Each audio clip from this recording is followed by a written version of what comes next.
Assalamualaikum warahmatullahi wabarakatuh. Bismillahirrahmanirrahim. Alhamdulillahirabbil alamin. Allahumma shalli ala sayyidina Muhammad wa ala sayyidina Muhammad. Peserta didik yang Bapak banggakan, pada pagi hari ini Bapak akan membuat video pembelajaran tentang sistem AC mobil ya. Jadi tujuan dari pembelajaran ini adalah siswa mampu memahami, memelihara dan juga memperbaiki kerusakan yang ada pada sistem AC, khususnya adalah AC mobil. Selanjutnya,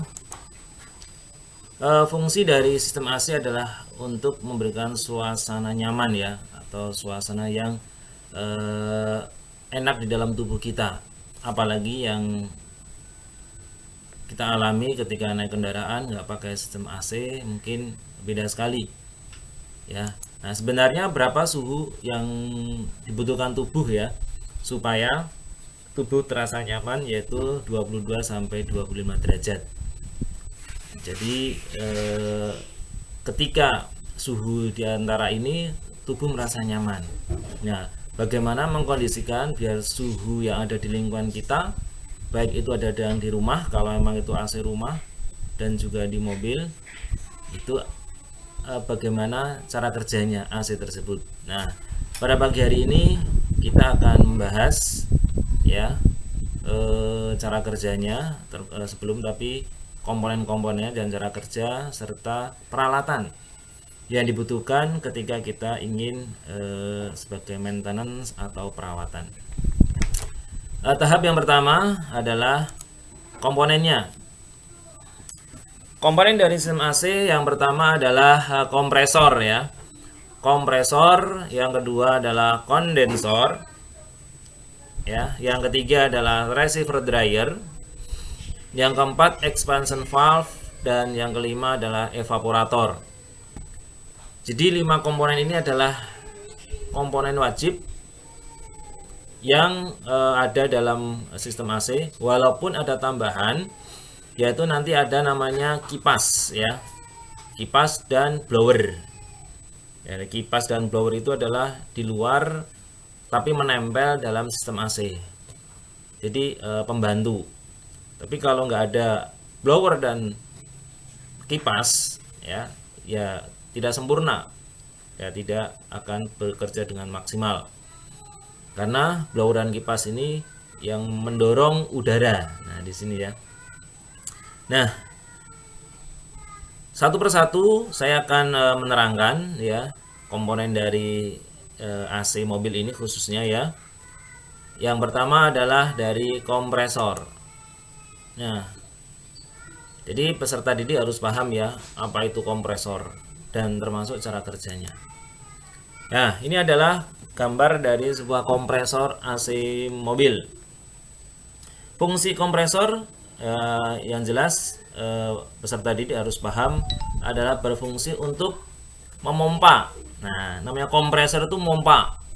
Nah, apa yang dipompa dalam sistem AC ini adalah yang dipompa adalah freon ya, atau zat pendingin. Nah, dengan berbagai macam jenisnya. Karena freon ini banyak tipe ya, dan tidak boleh dicampur ya.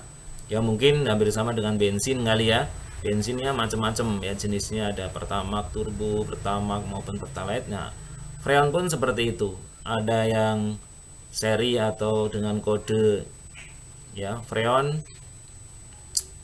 134A R12 ya, refrigeran R12 atau R44 atau R410, itu macam banyak sekali. Nah, kita terangkan lebih jelasnya bahwa kompresor tadi berfungsi untuk memompa aliran gas freon agar freon mampu bersirkulasi ke semua komponen AC mobil. Namun kompresor ini tidak hanya membuat freon bersirkulasi, kompresor akan menekan freon agar molekul freon lebih rapat. Hasilnya freon akan berubah wujud menjadi cair ya. Dan tekanan freon pun jauh lebih besar dibandingkan pada selang input kompresor. Hal ini ditujukan agar proses ekspansi dapat berjalan dengan mulus. Cara kerja kompresor adalah dengan menggunakan gerakan rotari yang diperoleh dari puli. Nah, jadi puli di sini, ya, puli di sini akan berputar. Nah, di sini ada kopling magnet. Nah, kopling magnet ini bekerja kompresor ini tergantung keinginan pengemudi. Ketika dinyalakan, puli ini terus-menerus berputar, tapi belum tentu memompa atau mendorong piston yang ada di dalam kompresor ini.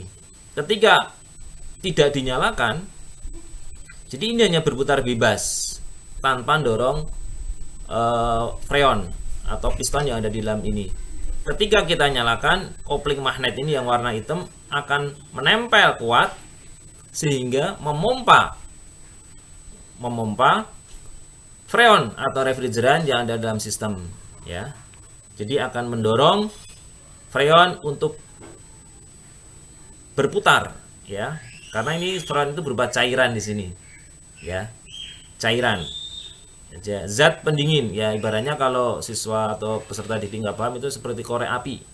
Korek api itu kan dingin, atau gas LPG. Karena emang zaman dulu sekitar tahun 80-an yang dipakai itu gas LPG.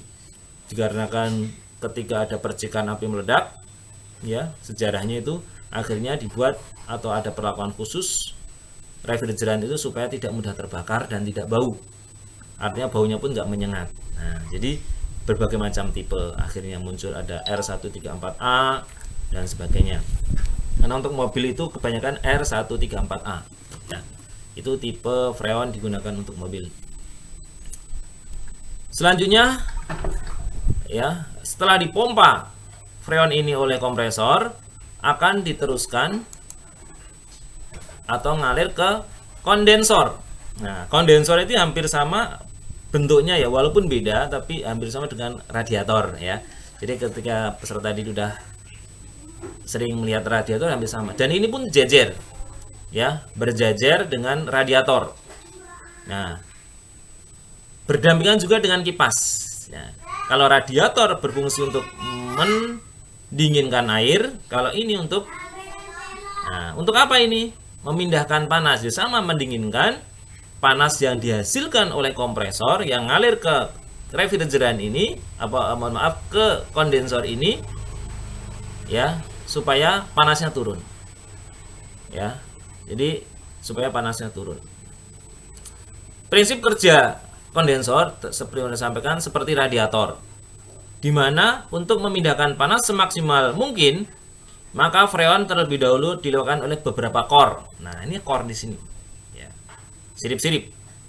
Di antara core-core tersebut terdapat sirip-sirip yang berfungsi atau bersifat konduktor. Nah, jadi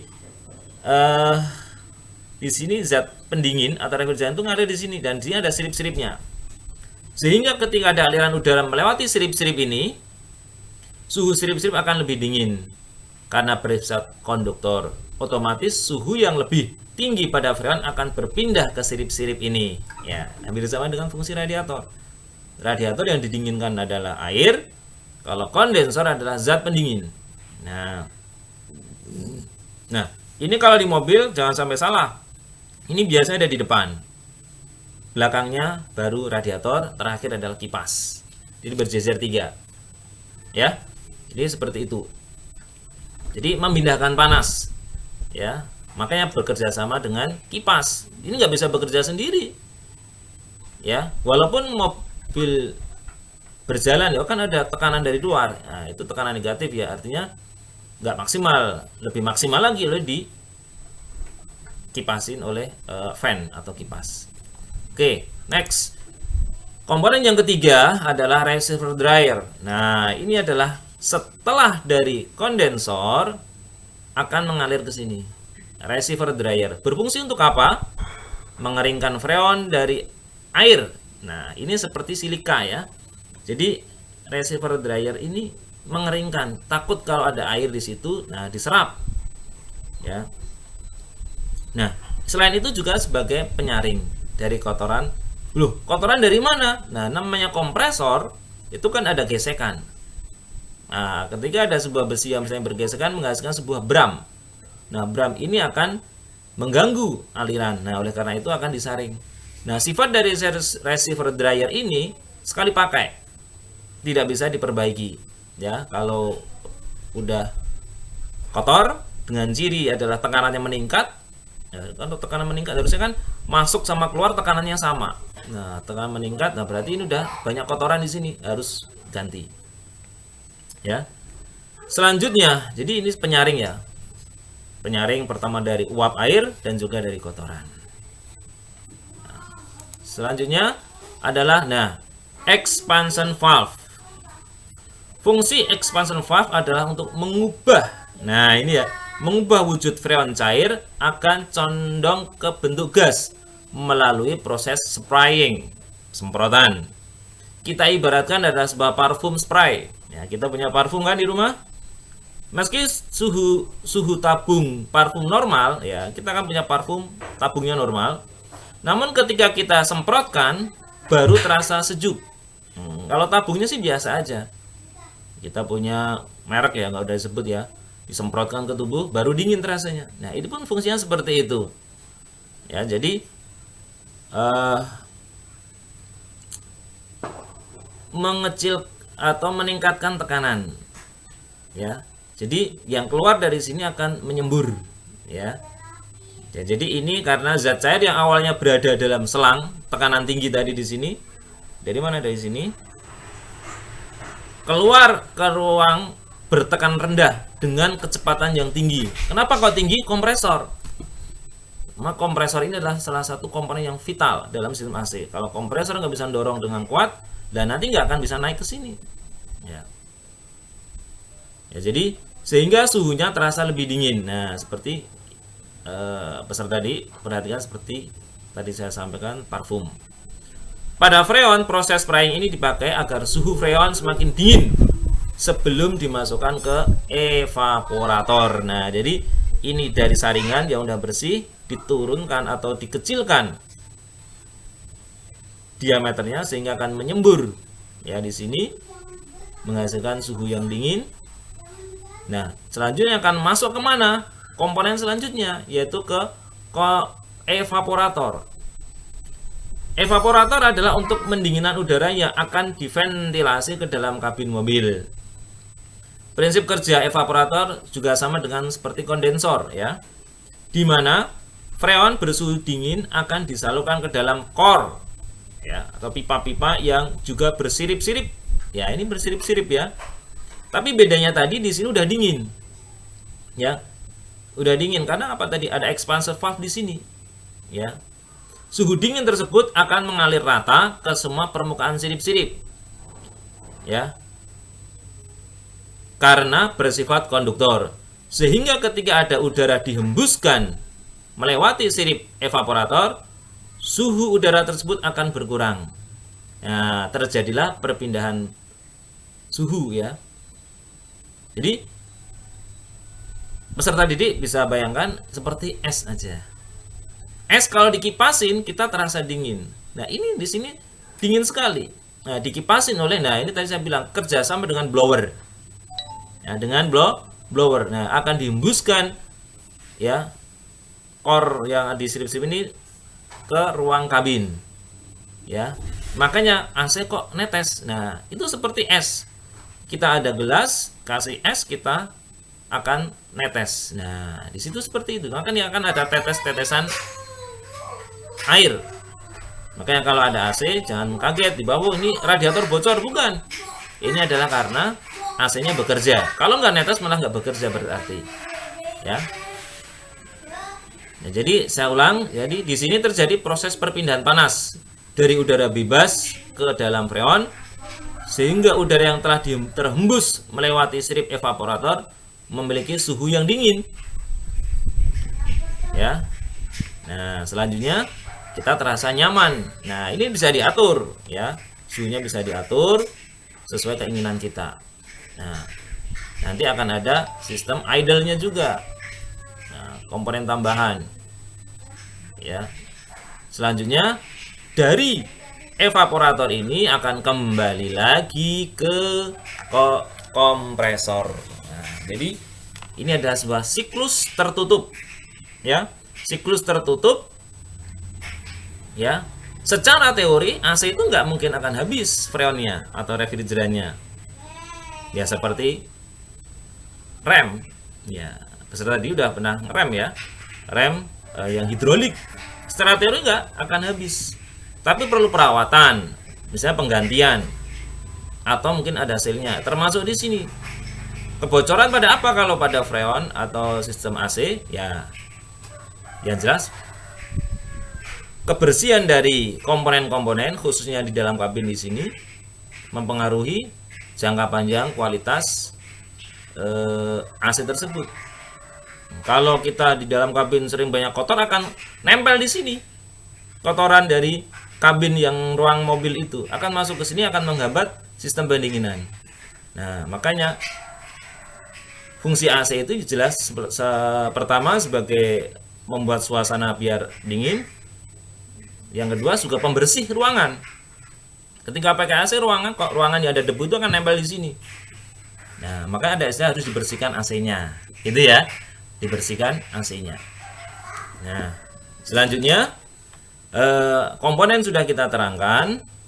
Selanjutnya yang peserta dipahami adalah cara kerjanya. Nah, cara kerjanya kita tahap selanjutnya. Nah, ini adalah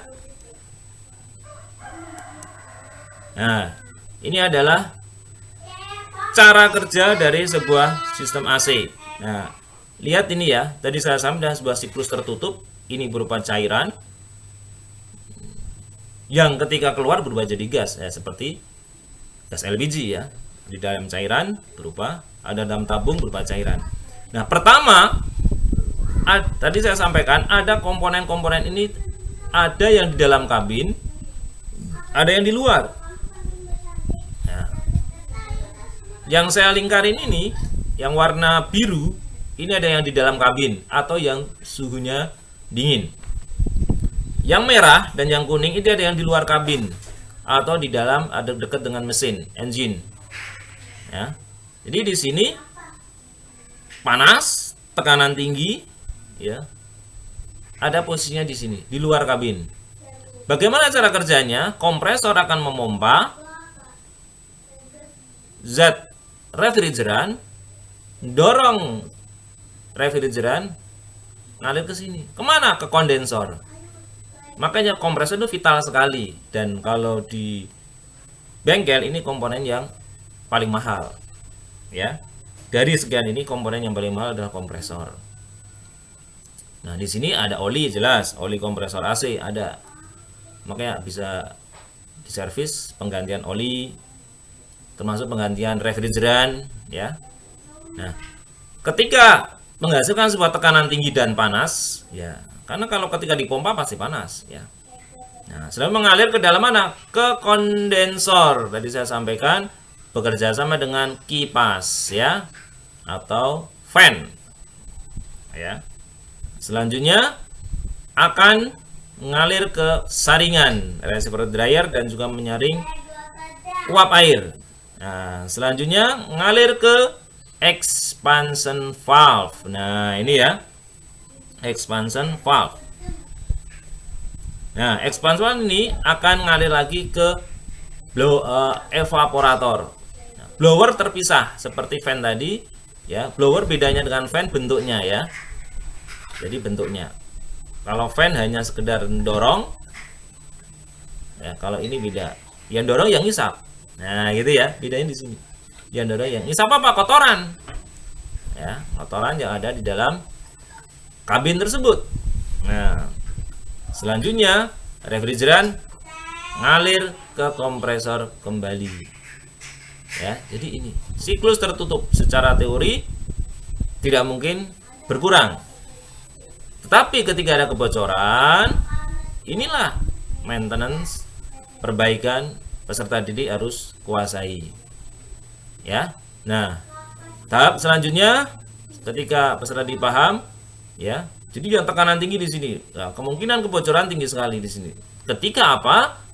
Terjadi benturan, pemasangan baut yang tidak kuat, ya, akan terjadi kebocoran. Ketika bocor, mau diisi kapanpun akan habis juga. Nah, nggak bisa langsung diisi, harus dicari kebocorannya. Nah, sekarang tahap selanjutnya adalah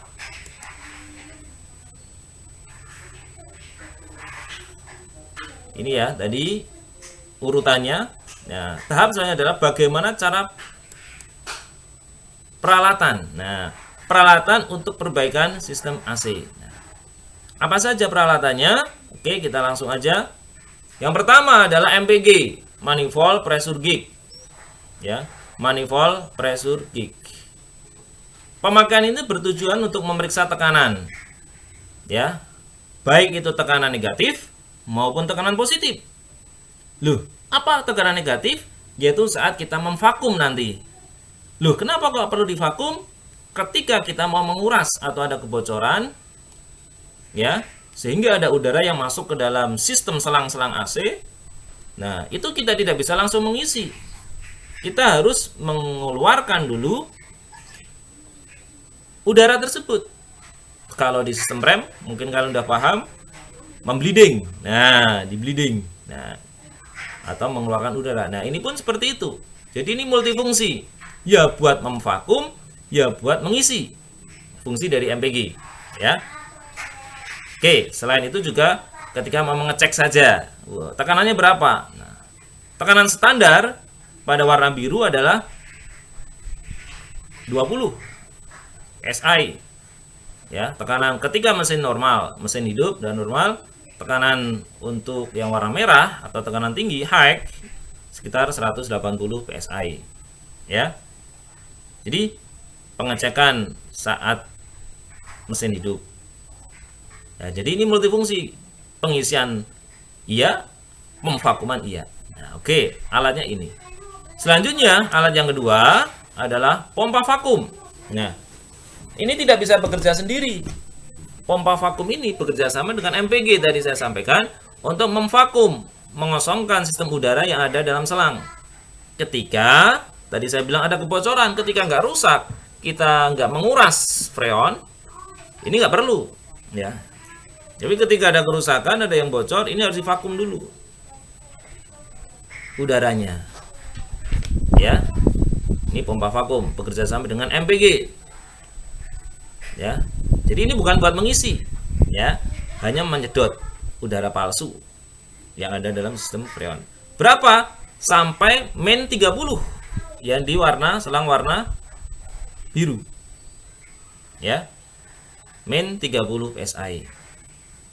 Ketika udah jarum diam nggak bekerja atau nggak bergerak lagi, berarti pemvakuman udah sempurna. Ciri yang kedua, suara dari pompa vakum ini udah lemah. Nah, berarti sudah maksimal pemvakumannya. Artinya udah tidak ada udara yang kejebak dalam sistem selang-selang AC. Nah, tahapan yang selanjutnya adalah leak detektor. Berfungsi untuk mendeteksi adanya kebocoran. Nah, selain pakai air sabun. Nah, ini yang lebih modern ya. Boleh pakai air sabun. Karena kebocoran itu sering terjadi pada selang-selang dan maupun bagian sambungan. Nah, ini ada alatnya khusus dengan suara.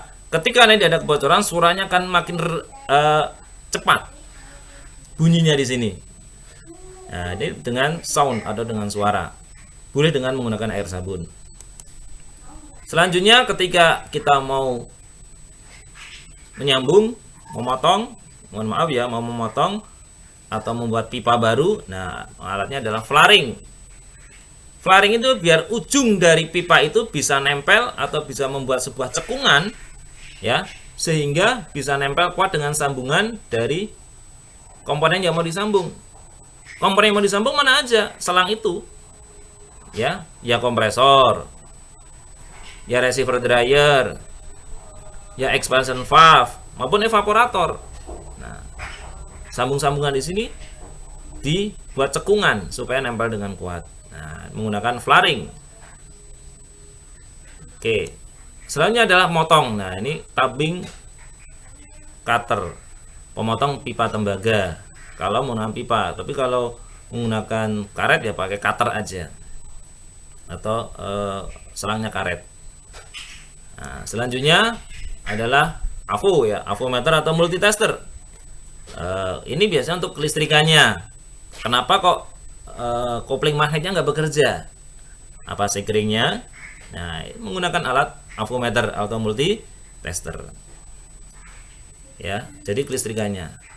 Selanjutnya cukup ya. Jadi demikianlah pemaparan materi tentang AC dan peralatannya, cara kerjanya sudah saya sampaikan. Jadi ada sebuah siklus tertutup.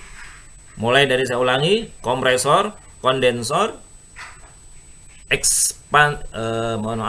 receiver dryer, expansive valve maupun evaporator. Ada 5 komponen dalam siklus tertutupnya.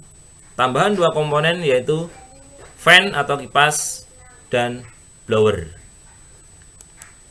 Kami ucapkan terima kasih kepada Prof. Dr. Yayat Ruhiyat, MSI selaku dosen pembimbing. Semoga menjadikan amal kebaikan. Video ini bisa bermanfaat kepada siapapun yang menonton video ini. Akhirul kalam.